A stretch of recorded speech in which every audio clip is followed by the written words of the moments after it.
Now let's jump to the weekly recommendation algorithm, and the recommendation this week is Terrifier 1 through 3. It is no secret that I am a degenerate horror fan, and there has been a severe lack of good slashers over the last 10 or so years. In the 70s and 80s, we got so many good slashers. We had Michael Myers. We had Jason Voorhees. Don't comment. I know Jason Voorhees is not in the original Friday the 13th. We had Freddy Krueger in Nightmare on Elm Street. These are all classics. These are all staples.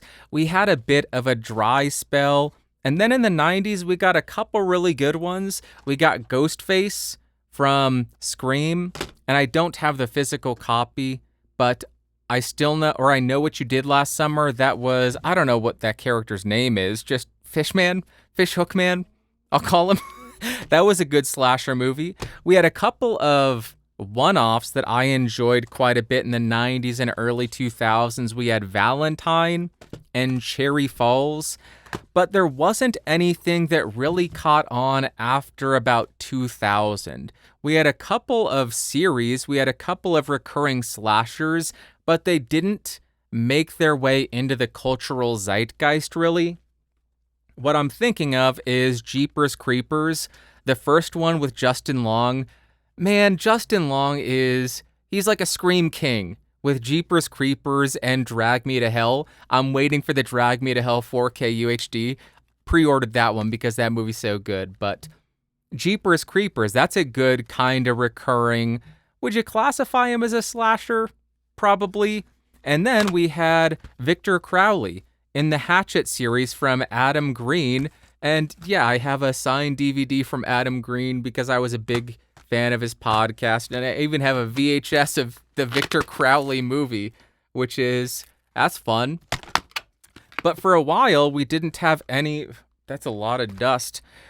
We didn't have any slashers that really caught on and made their way into that cultural zeitgeist, really make their impact on society. Maybe that's not a good thing, or that is a good thing. But Art the Clown in Terrifier really seems to have caught on, and it is so awesome. It is so fun. And the reason I'm recommending this is this weekend, Terrifier 3 came out in theaters.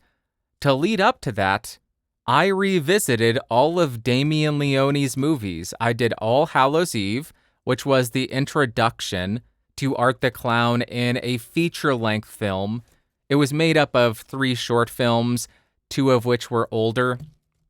But I watched that. I watched All Hallows Eve 2, which does not have Art the Clown. Still a good compendium, still a good anthology horror movie.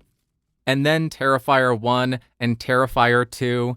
Terrifier 1 still has one of the worst kills in any movie I have ever seen. If you have seen it, it's the hacksaw scene. You knew. It's just awful. It is so bad. But the thing that I think works so well about Art the Clown is, yes, he's evil.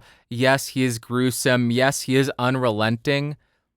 But he can go from making you belly laugh because he is so funny to actually making you feel sick because he then goes into some of the most gruesome, disgusting, sickening, repulsive kill scenes that have ever been put on film. And when I was watching Terrifier 3 last night, I was thinking, how is this in theaters? I was amazed that it was in theaters, and it was a packed movie theater. Nobody walked out. Nobody fainted in my theater. I have seen some videos where people are saying, yeah, people actually fainted and cracked their head open in their theater. It's an unrated movie. I don't think I've ever seen an unrated movie in a theater. So the fact that it got into theaters is absolutely insane. So my recommendation is, if you are a horror movie fan, if you like slashers, and if you do not have a weak stomach, go check out Terrifier 3 in the theaters because my gosh, it was so much fun with an audience just hearing everybody laugh at all these different parts and then gasps and just hearing people groan in disgust. It was hilarious. I do want to say something. During the rewatch of Terrifier 1 and 2, Terrifier 1, it's amazing what he did, what that team did on such a low budget. Terrifier 2, this had a $250,000 budget. I don't know how they made it look so good, how the graphic effects, how the actual physical, practical effects looked so good, how the sound was so good, how the music, I don't know how they did it. They had $2 million for the new one, really shows. It is so good. But the first time I saw Terrifier 2, I thought, the first one, that was, yeah, it's gruesome kills and all, but on Terrifier 2, they kinda hung on some kills a bit longer than you really want. And I left thinking, this is kind of getting into the territory of being mean-spirited, like just wanting to watch somebody suffer. But when I rewatched it, I enjoyed it a lot more because all the story surrounding those gruesome scenes is so engaging. It's so interesting, and I cannot wait to see where these characters go. What's their backstory? What are their motivations? Why are they the way that they are? Why are they experiencing what they're experiencing? So upon rewatch of Terrifier 2, I really enjoyed it. Still absolutely... let me reiterate this disgusting movie. If you cannot handle gore, do not watch these. Because this is full on buckets and buckets and buckets of blood with actual practical effects that would make Tom Savini blush. Greg Nicotero would blush. So that's my recommendation this week. Terrifier 3 in theaters. Terrifier 1 and 2 as well. All Hallows Eve 1 and 2 as well. Or just go down the slasher rabbit hole. I pulled out a bunch of them and they're all good.